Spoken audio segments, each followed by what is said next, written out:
Muiretu uyu uria umite bururi-ini wa Kongo na uria uikarite guku bururi-ini ta muthami arenda kihoto giake gikinyanirio thutha wa gutemaniria mwene nyumba iria araikaraga thitango cia kumunyita kia hinya. Lakini sikujua kama huyu baba anaweza nifanya kitendo kama hicho. Anajua mimi, anajua historia yangu, anajua kama nasaidika, anajua niko hapa juu, niko na shida. Jana nifanyia hicho, ndio kilishtuka sasa. Kwa nini wananifuatilia? Wanajua nina shida. Wanajua baba mtoto ameriniachia, niko na mtoto mdogo.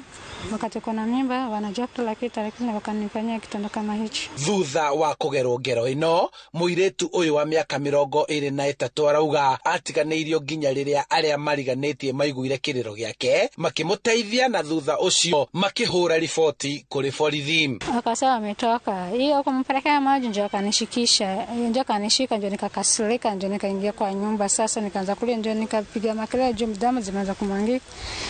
Nikachukua jio, nikapiga nikagonga kwa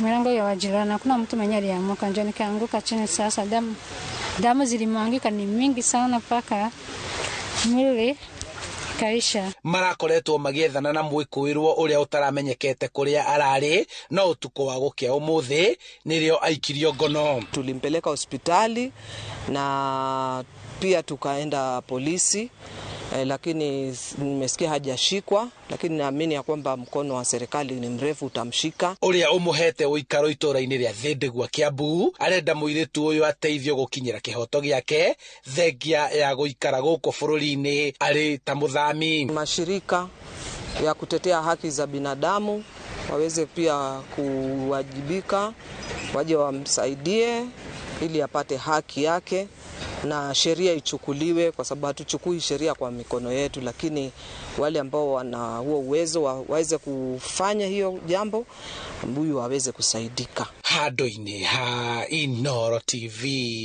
kuma itura-ini ria Thindigua kaunti-ini ya Kiambu, njitagwo Charles Gikunga wa Kariuki.